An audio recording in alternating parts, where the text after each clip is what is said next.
Hola estudiosos. Vamos a ver algunos otros datos interesantes sobre la materia que no se comporta como partículas y la energía que no se comporta como ondas, sino que hay algunas características que ya por 1900 y poco experimentos como que no podían interpretar qué era lo que estaba pasando con la materia.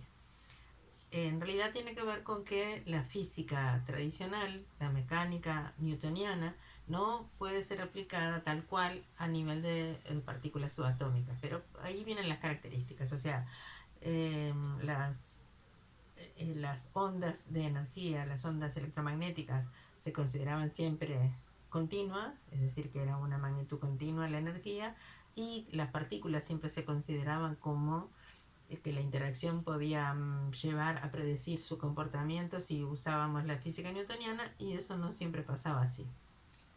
Por ejemplo, eh, o sea que ondas comportándose como materia, y ahí tenemos el comportándose como materia, o sea, como partículas, ¿sí? Y ahí tenemos a dos que establecieron las primeras pautas respecto a la cuantización de la energía, ¿verdad? En partículas, Planck y Einstein, con la explicación del efecto fotoeléctrico que está en otro video. Y luego las partículas comportándose como ondas. Entonces ahí se creó un problema, comportándose como ondas. Les voy a comentar un par de cosas.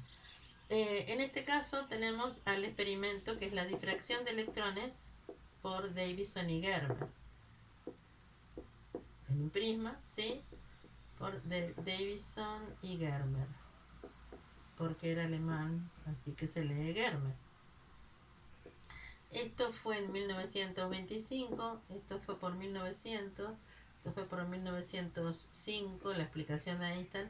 O sea que lo que están viendo es simplemente que los primeros años del siglo XX llevaron a interpelar a la comunidad científica respecto a ciertas cosas. Es decir, una corriente de electrones, un haz de electrones que atravesaba un prisma y que producía un patrón de difracción tal cual una onda, tal cual la luz, cuando hacemos atravesar un prisma, que ocurre un patrón de difracción. Bueno, acá pasa lo mismo. De hecho, este hallazgo dio lugar a muchísimos instrumentos que se usan hoy en día, gracias a que se puede hacer eso con los electrones, justamente, que se pueden, hay microscopios de transmisión electrónica. Eso viene para otro video, porque lo que me interesa es llegar un poco a quién utilizó estos conceptos y cómo se llegó a una concepción nueva de la materia. Entonces imagínense, algo que les quiero comentar. Resulta que los años 20, 1920, se llamaban los años locos. Y yo no sé si el considerar que la materia y lo que te estaban acostumbrados a interpretar de la naturaleza del átomo y por lo tanto de todo lo que existe, puede haber llevado a una nueva forma de visualizar también la sociedad. Pero ahí surgieron un montón de movimientos y de conceptos que hasta hoy en día, con respecto a las normas tan estrictas que había sociales antes, y también al rol de la mujer y al rol del hombre, ¿por qué no? Digo, porque en realidad como que esos roles tan estereotipados empezaron a vencerse en esa época. No lo sé, nunca leí una relación entre ambas cosas, pero podría ser, porque cuando cambia la cabeza cambia en todo sentido.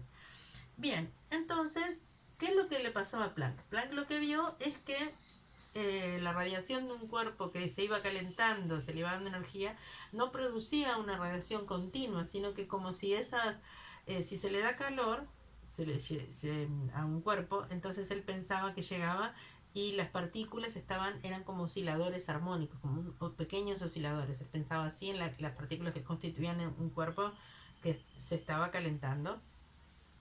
Y entonces debería transmitir esa cantidad de energía en forma continua. Sin embargo, no, se vio que el espectro de emisión del cuerpo negro tenía bandas y tenía zonas de discontinuidad.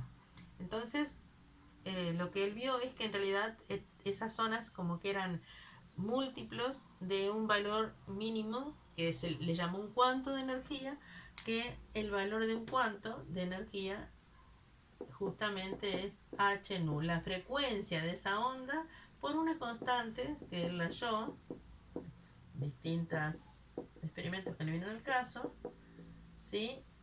Eh, entonces un cuanto de energía, él lo consideró como si fuera una partícula, que en realidad hoy también se le llama un fotón. O sea, no es una foto grande, es un fotón. A veces se representa también con una letra gamma en distintos procesos, ¿sí? No tiene masa, no tiene carga eléctrica, pero sí tiene energía y tiene una frecuencia asociada, o si quieren, una longitud de onda asociada. Si es luz, son ondas electromagnéticas, la velocidad es la velocidad de la luz y por lo tanto la energía de un cuanto también se puede expresar de esta manera. Así que tenemos el efecto fotoeléctrico que explicó Einstein, que por qué la longitud de onda era lo que determinaba al incidir en una placa metálica que salieran electrones o no. O sea, si era una longitud de onda determinada, una frecuencia mínima determinada, y si no, no salían electrones. Eso está en otro video explicado total. Y luego las partículas, que no se comportan como partículas porque son electrones, sino se comportan como ondas. Entonces es como que toda la materia estaba un poco, toda la comunidad científica estos hechos no los podía explicar demasiado, con esa concepción de que la energía por un lado y las partículas por otro eran dos magnitudes totalmente peleadas, no peleadas, pero diferentes. Hasta que vino Luis de Broglie vino, o sea, tomó esto Luis de Broglie y quiero ver en qué año fue, no lo tengo acá. Bueno, dijo, bueno, pero en realidad no será que existe otra forma de interpretar la materia y es como dos caras de la misma moneda. Entonces habló de que de la dualidad onda-partícula. Y de verdad es que es un concepto bastante interesante, ya que si bien es cierto que es como que estaba todo el conocimiento ahí para poder ejercerlo, para poder... lo encontré, en 1924. En 1924 vieron que les dije que estaban todas estas cosas ahí como en juego. Planteó que en realidad toda partícula que se mueve podría asociársele a una onda. Entonces la cantidad de movimiento de esa partícula, representado por la letra P, podría tener una onda asociada que tal que esa cantidad de movimiento P, vamos a ponerlo por otro lado, lo ponemos acá, dualidad onda-partícula. Entonces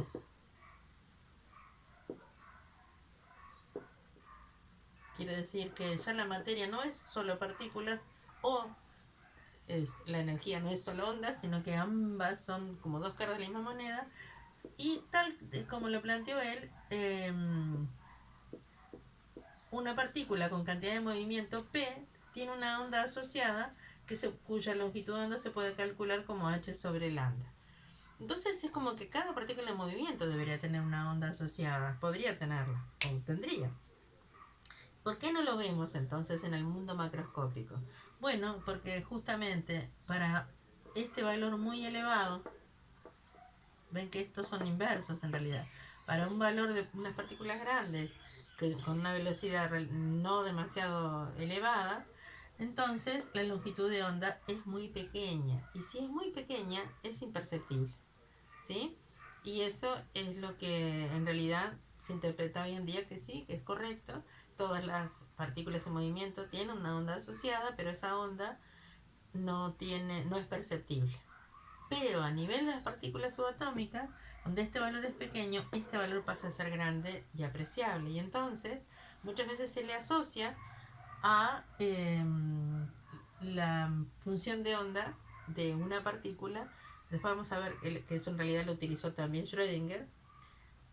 Pero antes vamos a ver el principio de incertidumbre, que también es por esos años que lo estableció, por 1931, un poquito más adelante, lo estableció Heisenberg. Voy a borrar. Entonces, ¿qué es lo que dijo Heisenberg? ¿Le suena el nombre de Heisenberg? Lo usó el personaje de Breaking Bad, que es una serie, ¿verdad? El apellido lo usó como seudónimo. No es alguien menor. Fíjense que Planck lo estableció en 1900 y Heisenberg nació en 1901. Ya con la teoría de Planck de que la energía se transmite en cuantos, es decir, que la energía está cuantizada. Algo que es interesante que se puede visualizar para poder entender un poquito, ¿sí? Para poder llevarlo a un lugar donde podamos hacernos alguna representación. En realidad, el modelo atómico no requiere de representación, requiere de interpretación de los datos, pero si seguimos tratando de pensar en pelotitas que tienen cargadas, que tienen interacción entre sí, si bien es cierto que nos resulta más sencillo y que muchas de las propiedades las podemos aproximar, el modelo actual es más bien al revés, es bueno aplicar las matemáticas de ciertos valores que se pueden medir indirectamente y tratar de interpretar esas ecuaciones matemáticas. De hecho, se trata de eso. Pero esta parte de la energía cuantizada a mí me ayudó mucho un ejemplo que me dieron una vez. Y es el siguiente.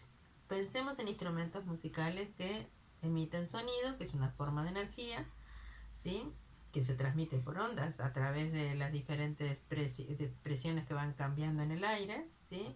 Y entonces si tengo un instrumento de cuerdas, ¿verdad? Que toca con un arco, como el violín, el violonchelo, bueno, esa iba cambiando de altura el sonido, si cambiando de frecuencia lo puede hacer, es como un sistema denso, quiere decir que siempre hay entre dos frecuencias otra porque es continua esa forma de emitir sonido. Sin embargo, un piano, por ejemplo, cuando emite sonidos de distintas frecuencias, es o esta frecuencia o múltiplo de ellas, un submúltiplo de ellas, hay relaciones entre las notas que es capaz de tocar un piano, pero no es continuo el pasaje, ¿sí? De una nota para la otra. O sea, es pam, pam. Y entonces no hace pam. ¿Entienden? Eso sería continuo. Y si tocan una nota y otra nota y otra nota, eso sería como en cuantos. Ahí es donde la energía estaría cuantizada. Eso estamos hablando de una representación, una analogía para poderlo entender. No digo que dentro del átomo sea lo mismo, ¿sí? Que eso para partículas sea así. Lo que digo es que la diferencia entre algo que es continuo y algo que está cuantizado es un poco esa diferencia. En algunos tiene valores determinados que se pueden. De hecho, lo que estableció Planck es que la energía puede ser absorbida o desprendida de la por las partículas que forman el átomo en cuantos, o sea, en un valor de h por nu, que es la frecuencia, o en un múltiplo de ella. Y luego vamos a hablar del principio de Heisenberg, ¿sí? Y les voy a contar unos chusmeríos de Heisenberg, que no hace mucho que lo aprendí. Heisenberg lo dijo en 1931, por lo cual, o fin de 1930, por lo cual ganó un Nobel y tenía menos de 32 años, porque nació en 1901, así que estaba por cumplir. No, 1932 es el premio Nobel, ahí está. A ver si no me equivoqué. Bueno, 31 o 32. En realidad, no creo que sea lo más importante.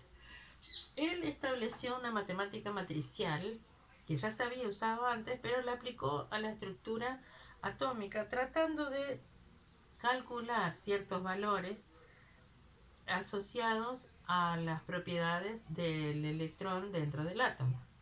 Lo bueno es que ¿por qué el matricial es diferente a las otras matemáticas? Bueno, En la matemática matricial, la propiedad conmutativa del producto no se cumple. Entonces hay ciertas propiedades, ¿sí? Se habla de producto, bueno, el producto vectorial de magnitudes tiene sus reglas también, que no es conmutativo tampoco. Y por eso es como que aplicar esas matemáticas llevó al principio que él establecía lo siguiente. No es posible determinar la posición y la cantidad de movimiento de una partícula con una exactitud mayor, igual o menor que h. Esta h de techo es h sobre, es la constante de Planck dividido 2pi, es 1,05 por 10 a la menos 34 joules segundo. ¿Sí? Es por unas cuestiones justamente matemáticas que es más cómodo trabajarlo de esta manera. Entonces pensemos, ¿de dónde sale esto? Una de las cosas que él pensó, bueno, si hay una luz, ¿sí? Que tiene una cierta longitud lambda y que quiere ver dónde está un electrón, por ejemplo. Lo que va a pasar es que el electrón está en una posición X, ¿sí? Bueno, la longitud de onda es capaz de resolver entre dos puntos si esos puntos están separados por lo menos un lambda. ¿Eso qué quiere decir? No podemos ver dos puntos como separados. Si yo tengo dos puntos así y la longitud de onda es mayor y la luz que incide es mayor, hace así, bueno, entonces todos los puntos me aparecen como uno solo. Eso es el poder de resolución. Así que necesariamente el delta X tiene que ser por lo menos igual a la longitud de onda de la luz incidente con la que estoy tratando de ver esa posición. Por otro lado,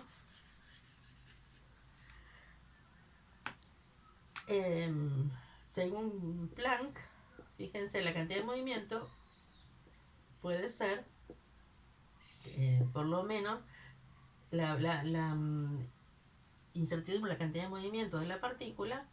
Habíamos visto que si P era h sobre lambda, bueno, el delta P sería equivalente a esto. Si juntamos las dos, delta X por delta P, entonces por lo menos tiene que ser igual a lambda por h sobre lambda, lo que es lo mismo, igual a h. Como dijimos antes, muchas veces es mayor o igual que h techo o h barra, porque por cuestiones también de la matemática matricial que permite hacer, en algunas ocasiones conviene más, pero en realidad es prácticamente lo mismo, porque fíjense que estamos en el mismo orden de matemático de la variable, ¿verdad? Bien, entonces el principio de incertidumbre, ¿qué nos dice? No se puede determinar la posición del electrón y con exactitud a la vez o simultáneamente que la cantidad de movimiento. Y si la masa la tenemos, la cantidad de movimientos, recordemos que es m por b, entonces es lo mismo que decir, no se puede determinar la posición y la velocidad de un electrón con una exactitud importante. Y decimos, bueno, pero ¿y esto a nivel de la física clásica en partículas grandes, en el macro, magnitudes macro, sí se puede hacer? Claro, porque la cuestión es que el error o sea, en realidad se puede hacer con un error que es muchísimo menor que el error que realmente hacemos al medir. ¿Sí? Si nosotros tenemos un error de milímetros en medir delta X, en realidad esta h, fíjense que nos da un valor muchísimo más pequeño, entonces no tiene sentido, si bien se cumpliría igual, no tiene sentido trabajar con el principio de incertidumbre para magnitudes macroscópicas, pero sí lo tiene cuando estamos hablando de distancias de 10 a la menos 10 metros, ¿sí? en el tamaño del átomo, y de velocidades que pueden llegar a ser cercanas a la velocidad de la luz. Así que lo que les quería contar de Heisenberg era que mientras vamos con Bohr, ¿sí? Que aprovechó todo esto y planteó el primer modelo cuántico del átomo, les quiero contar algo. Heisenberg fue justamente alumno de Sommerfeld que trabajó con Bohr. Entonces eran todos esos científicos conocidos entre sí, pero estamos hablando de 1930 y pico. Imagínense que estamos hablando de Alemania de esa época, donde empezaba el ejército nazi, la guerra, y entonces, bueno, cuando se jubiló Sommerfeld quiso sustituirlo, pero no lo nombraron porque era judío, y junto con Einstein y con Otto Hahn, creo, en realidad como que no le dieron el puesto. Sin embargo, él estuvo en otro proyecto, y era el proyecto del reactor nuclear. Dicen, en aquel momento se creyó que él no alcanzó, porque era el proyecto que tenían los alemanes de hacer un reactor nuclear. Bueno, que él lo que hizo fue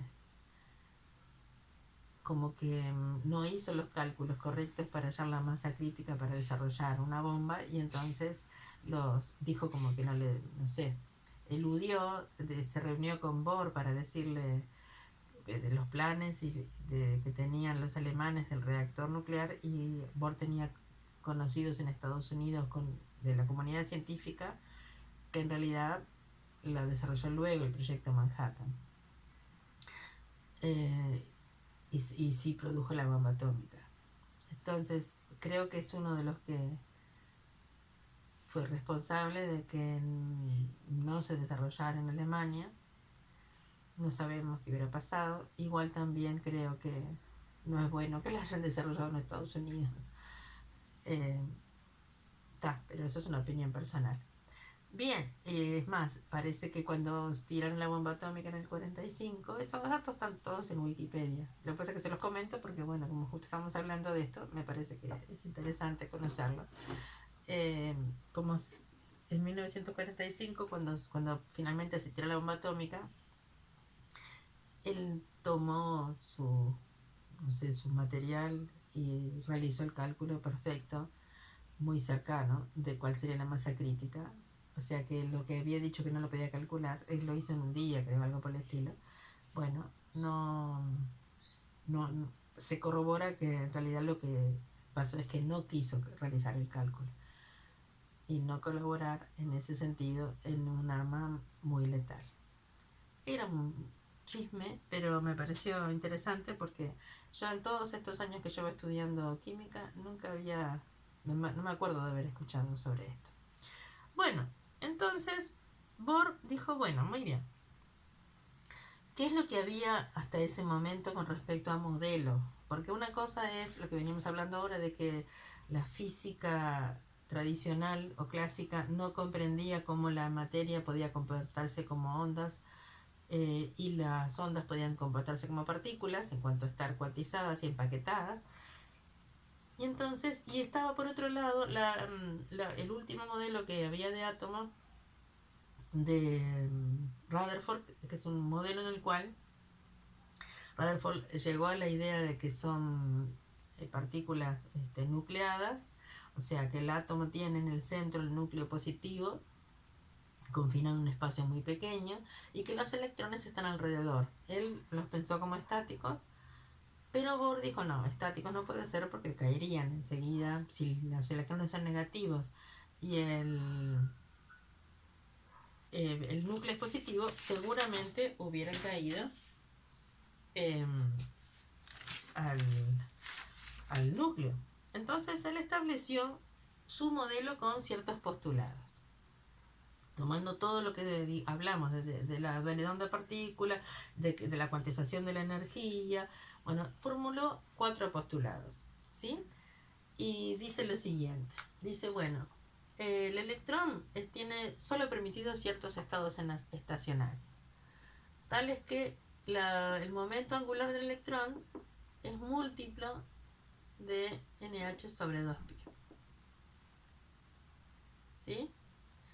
Y en esos estados estacionarios no pierde energía, ¿sí? Él consideró que en esos estados estacionarios no perdía energía, y por lo tanto, o sea, masa, velocidad y radio de la trayectoria. Lo que pasa es que las consideró órbitas circulares alrededor del núcleo. Estamos hablando de un modelo que en realidad se basó en el modelo, en el átomo de hidrógeno. El átomo de hidrógeno funciona perfecto. Muy bien. Bueno, esos estados, si el electrón está en un estado estacionario, no irradia energía, pero sí irradia energía si se produce una transición entre un estado estacionario y otro. Y esa energía, la variación de energía, la emisión o la absorción, siempre es múltiplo de una energía mínima o una energía, un cuanto de energía, ¿sí? Y de hecho esto explica, después vamos a ver, explica por qué para un mismo elemento que recibe energía en exceso y la emite volviendo a su estado basal, las bandas de luz que emite corresponden a una longitud de onda siempre igual. Entonces, o sea que explica el hecho de los espectros, ¿sí? Que un conocimiento práctico que ya se tenía de 1800, de finales de 1800, mediados a fines de 1800, porque hubo varios astrónomos que comprobaron la existencia de cierta regularidad en el espectro de emisión de los elementos, pero no habían teorizado sobre esto, simplemente encontraron esa relación matemática entre una constante y una variación energética. Fíjense que si lo ponemos de esta otra forma, esta lambda corresponde, hay una teoría, ¿verdad? Todo del color que nos dice que la longitud de onda nos va a decir de qué color es la luz emitida, ¿sí? O por lo menos está basada en eso. Luego él habló de las órbitas circulares, que es el único postulado que realmente no sigue vigente. Y para el átomo de hidrógeno en realidad logró un cálculo interesante y una buena predicción de todo lo que sucedía. Entonces fíjense que podemos llegar al radio, ¿sí? El radio de Bohr, cómo lo calculó. A partir de... Sabemos que hoy en día dijimos que ya no se considera, pero como fue tan importante meter la teoría cuántica en la energía que tiene un electrón dentro del átomo, no podemos dejar de visualizar cuáles fueron todos sus logros. Entonces, si el electrón está en una órbita, imaginemos, ¿no? Está en una órbita, y este es el núcleo. Por supuesto que no está a escala esto, porque obviamente esto es 10.000 veces más chico, ¿verdad? El núcleo que el átomo, bueno, y el electrón estaría en una órbita que no me salió nada circular, pero supongamos que está ahí. Y esto tiene un radio R. ¿Qué fuerzas pueden estar moviendo el electrón? Bueno, pensaba que hay una fuerza centrípeta, esta es una velocidad tangencial, una fuerza centrípeta que es igual a la fuerza que, si está esto en estado estacionario, hay una fuerza centrífuga y que esta se debe a la fuerza eléctrica. Entonces, la fuerza eléctrica es K por la carga del electrón por la del protón, por eso le queda cuadrado sobre R cuadrado. Y la fuerza centrípeta es mv cuadrado sobre R. ¿Sí? Entonces vamos a despejar la velocidad. La velocidad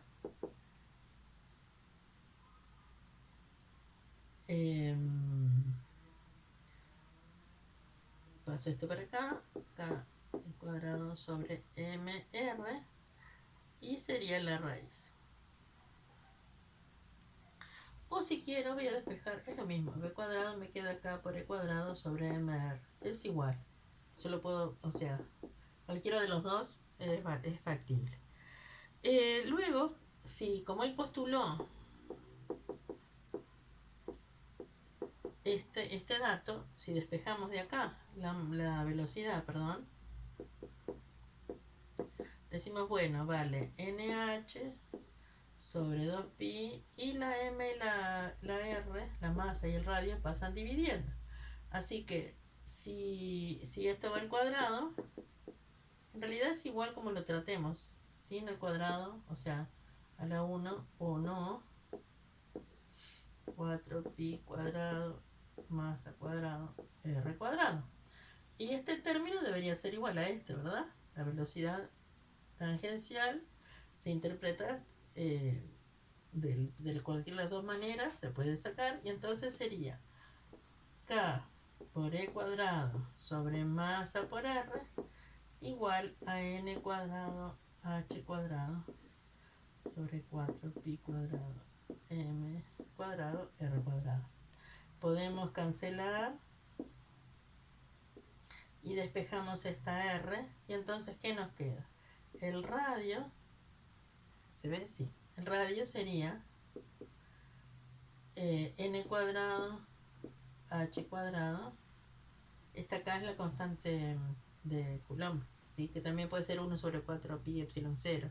También lo podemos, eso lo podemos recordar por si lo ven de esta manera. Esta es la permeabilidad eléctrica, permisividad eléctrica en el vacío.